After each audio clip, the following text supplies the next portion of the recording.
America అధ్యక్షుడు Donald ట్రంప్పై హత్యాయత్నం జరిగింది. అమెరికా శ్వేత సౌధం సమీపంలో కాల్పులు కలకలం రేపాయి. వాషింగ్టన్ హిల్టన్ హోటల్లో నిర్వహించిన వైట్ హౌస్ కరస్పాండెంట్స్ డిన్నర్లో ఓ దుండగుడు కాల్పులు జరిపాడు. మొదట బాల్ రూమ్ బయట తుపాకీ పేలుతున్న చప్పుళ్లు వినిపించడం ప్రారంభమైంది. దీంతో సీక్రెట్ సర్వీస్ ఏజెంట్లు అప్రమత్తమయ్యారు. కాల్పులు జరిపిన సమయంలో డొనాల్డ్ ట్రంప్ బాల్ రూమ్లోని ప్రధాన వేదికపై తన భార్య మెలానియా ట్రంప్తో కూర్చుని ఉన్నారు. శబ్దాలు విన్న వెంటనే సీక్రెట్ సర్వీస్ ఏజెంట్లు వేదికపైకి దూసుకెళ్లి వారిని అక్కడి నుంచి తీసుకువెళ్లిపోయారు. ట్రంప్ దంపతులతో పాటు ఉపాధ్యక్షుడు జేడీ వాన్స్ కీలక నాయకులను అక్కడి నుంచి సురక్షిత ప్రదేశానికి తరలించారు.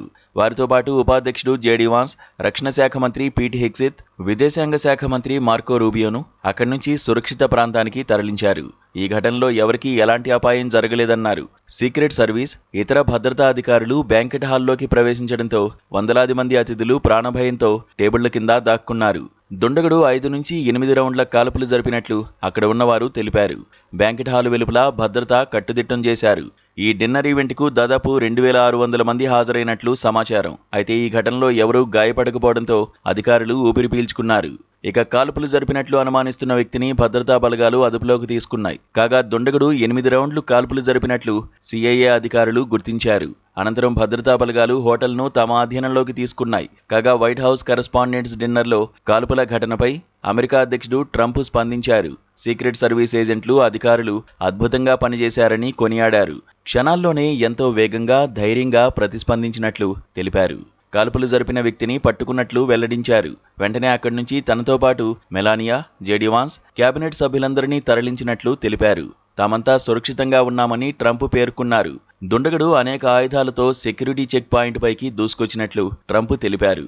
తమకు మునుపెన్నడూ లేనటువంటి అసాధారణ భద్రత కావాల్సిన అవసరం ఉందన్నారు. తనపై దాడి ఇది తొలిసారి మాత్రమే కాదని ట్రంప్ గుర్తు చేశారు. మరోవైపు ఈ ఘటనపై అదే హోటల్లో ఉన్న కేఏ పాల్ స్పందిస్తూ సంచలన వ్యాఖ్యలు చేశారు. గడిచిన 37 ఏళ్లుగా తాను ఎప్పుడూ అమెరికా వచ్చినా ఇదే హోటల్లో బస చేస్తానని తెలిపారు.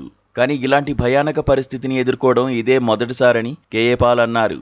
అమెరికా అధ్యక్షుడికే రక్షణ లేకపోతే సామాన్య ప్రజల పరిస్థితి ఏంటని ఆయన ఆవేదన వ్యక్తం చేశారు. ప్రపంచవ్యాప్తంగా జరుగుతున్న యుద్ధాల వల్లే ఇలాంటి హింసాత్మక పరిస్థితులు దాపురిస్తున్నాయని పాల్ వ్యాఖ్యానించారు. వాషింగ్టన్ డీసీ, వాషింగ్టన్ హిల్టన్ నుంచి మీతో మాట్లాడుతున్నాను.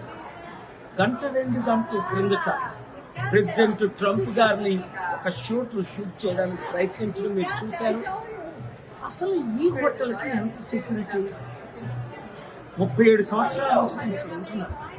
గత 3 నెలలు ఫిబ్రవరి 5th ప్రెసిడెంట్ ట్రంప్ గారు, స్పీకర్ జాన్సన్ ఇక్కడ ప్రేయర్ బ్రేక్ఫాస్ట్కి వచ్చిన దగ్గర నుంచి నేను రెగ్యులర్గా పీస్ టాక్స్లో ఉన్నాను. పెద్దలందరినీ కలుస్తున్నాను. ఎవరు రావాలన్నా సెక్యూరిటీ త్రూ రావాలి. అలాంటిది ఒక అమెరికన్ ప్రెసిడెంట్ ఉంటుండగా చూడటం ఎలాగొచ్చారు?